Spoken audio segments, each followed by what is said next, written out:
Renewable junk and land. There's an article in today's paper by Aisling Meehan.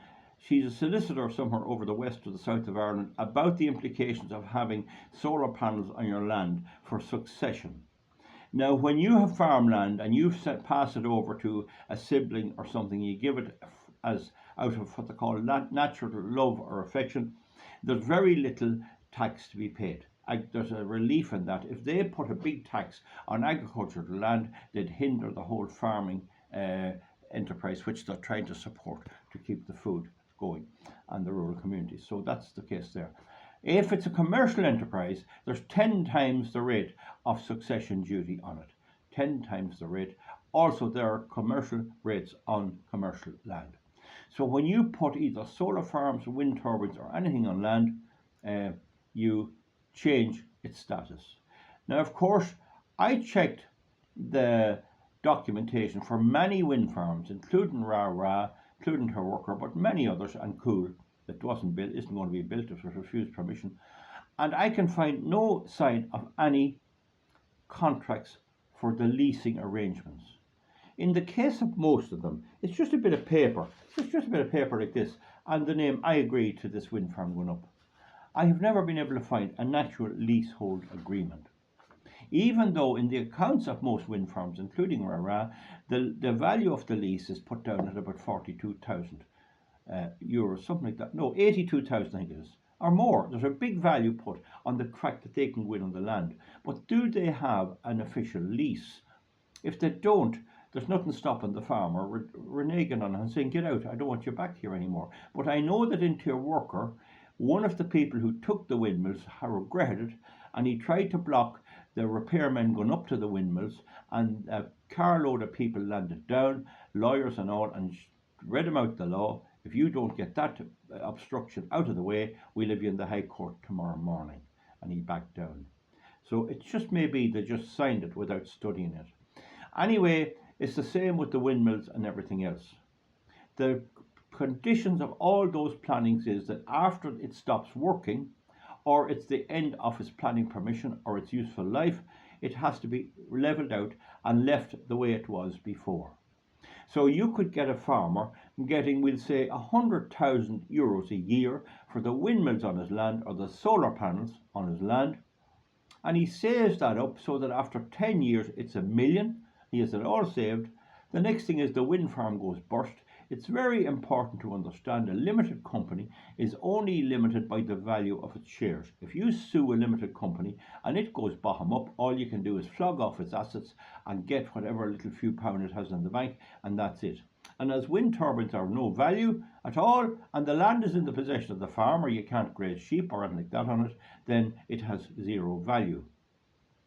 So after the 10 years, if they walk away, they're only in office down the country. One of them is in office in Cork, and that's shared by several.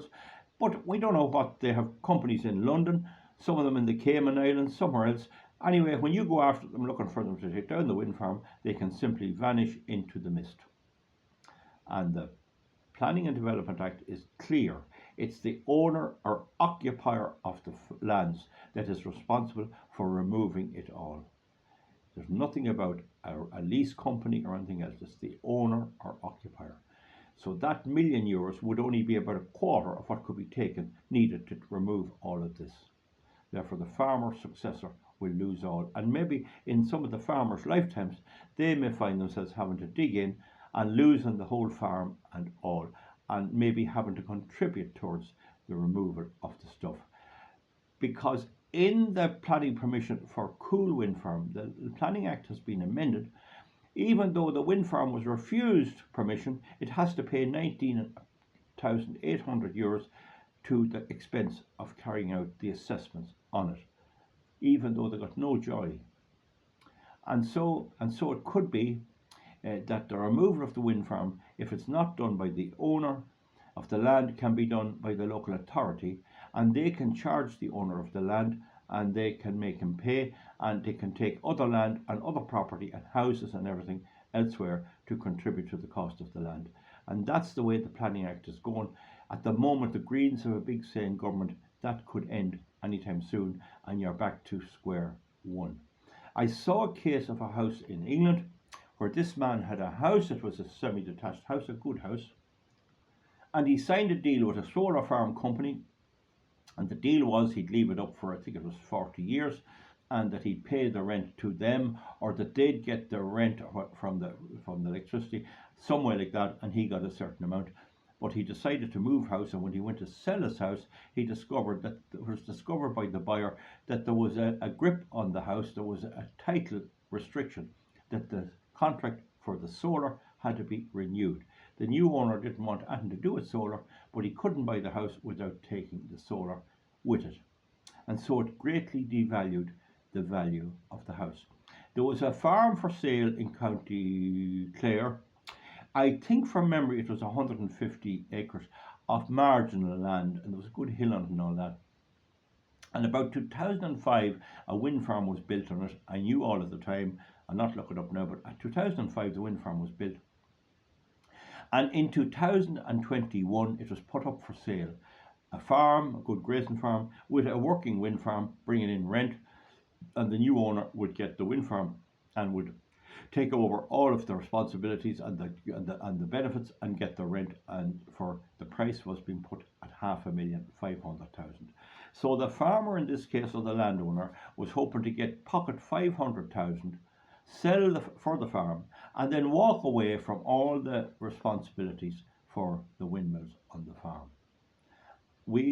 I, through friends of mine, inquired of the auctioneer, and we checked the situation. There was no actual lease as such. There was just a piece of paper letting them come in. He was getting his bit of payment every year after the VAT and all that, and the tax was taken out of it. He had a bit of it saved, and he was hoping to get the rest. But it became quite clear that if anyone bought that, including me, they'd probably give it to you for 450, maybe 400,000. You then had the problem. You had the farm. You could let out sheep on it and things like that, but you couldn't plant it. And you had these monstrosities there, and they were coming past their useful life. And as there had been various judgments in the European Court, the possibly are illegal all the time. But the point is, the buyer would be caught with this, and this would come up.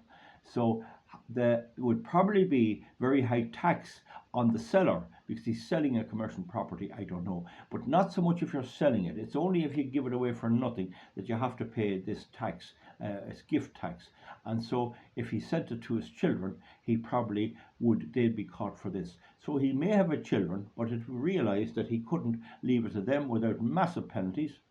And so it was better to sell it for money and give them the money or whatever. So I'm merely pointing out the facts of letting anyone use your land. The lawyer in this case is Ashley Meehan, and she makes the point about the tax. She also makes the point about succession rights. I believe the lady knows what she's talking about.